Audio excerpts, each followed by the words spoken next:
Welcome to the Neonatal Intensive Care Unit at Abington Memorial Hospital. My name is Dr. Jerry Cleary. I'm an attending neonatologist and the medical director of our intensive care unit.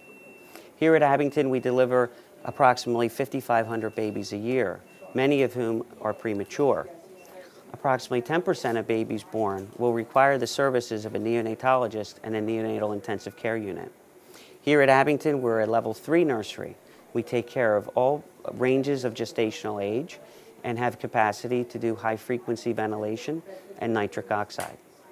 Today, we'd like to introduce you to the environment that your baby will be in potentially for the next few months.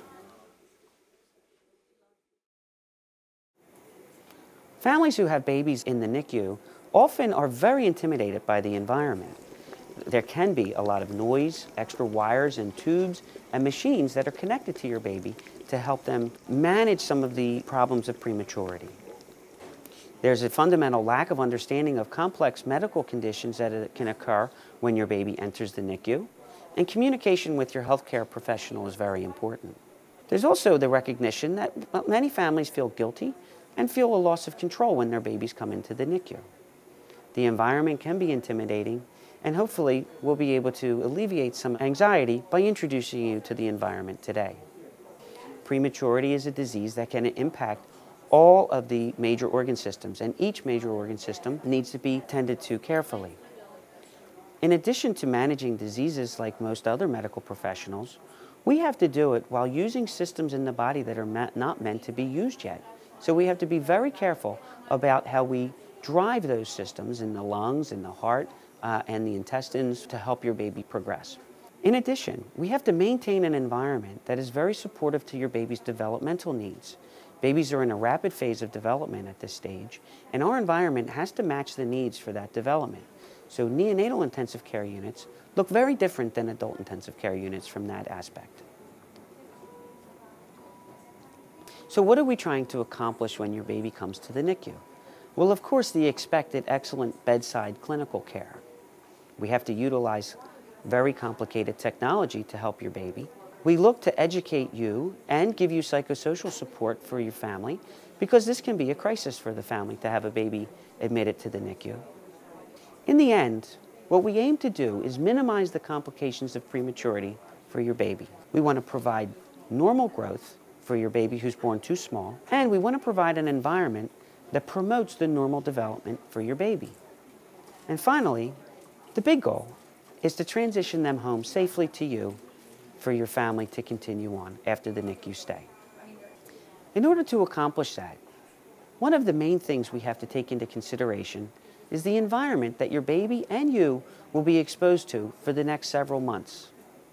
Babies spend most of their time in sleep, and there are different types of sleep. REM sleep is a sleep that we all undertake that is a very restful phase for us. However, for a baby, especially a premature baby, that's a very active phase of development. The brain is actively creating new cell-to-cell connections.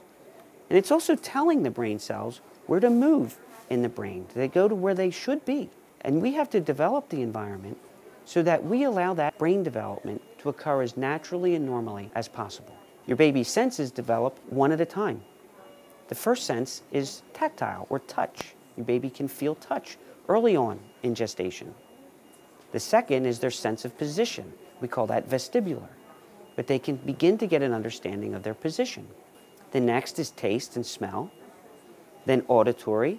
Language development for your baby begins at the end, in the third trimester, around the 31st week of life. And then finally visual, which is the last to develop. Now, babies in utero naturally would be in a dark environment, so the visual system doesn't need external stimuli to develop.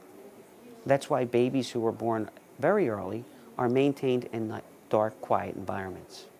So what do we do in the nursery to help your baby stay in that critical REM sleep?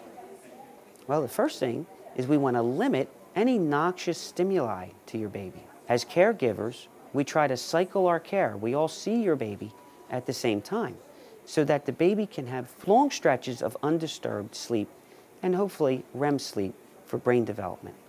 We minimize painful stimuli as best we can, although your baby will require some painful procedures like needle sticks. And we manage pain carefully. We continually assess babies for any evidence of pain, and we would treat it if they have evidence that they're in pain. We maintain a quiet environment. We try to use low voices and try to limit the acute loud noises. Alarms, doors on isolettes, things that would be innocuous to you and I can actually be quite loud and disturbing to a premature baby. We use isolette covers to maintain a dark environment.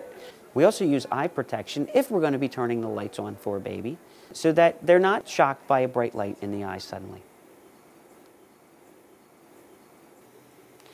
When babies are born prematurely, they have a great deal of difficulty maintaining their body temperature. Maintaining body temperature is critical. And to do that, we use what are called isolettes or warmer beds. Isolettes are also known as incubators. Incubators are designed to provide several critical factors to the environment for the baby. The main one is thermoregulation, or heat transfer. If babies are too cold, they use a lot of energy in order to try and stay warm. And if they're too hot, they use a lot of energy in order to try to cool down. We maintain the babies in what's called a neutral thermal environment. That is a very narrow range of temperature so that the babies can utilize the calories that we give them. If we don't maintain that neutral thermal environment, then the babies can be stressed, and that can impact many of the organ systems in the baby. Incubators or isolettes also maintain humidity for babies. Premature babies can lose a tremendous amount of fluid through their skin because their skin is very thin. The humidity helps maintain fluid balance in babies. Certain isolettes are also designed to administer extra oxygen to the baby, and certain isolettes can monitor more than one temperature on a baby. They can monitor what we call a central temperature and a peripheral temperature. This is called thermal monitoring.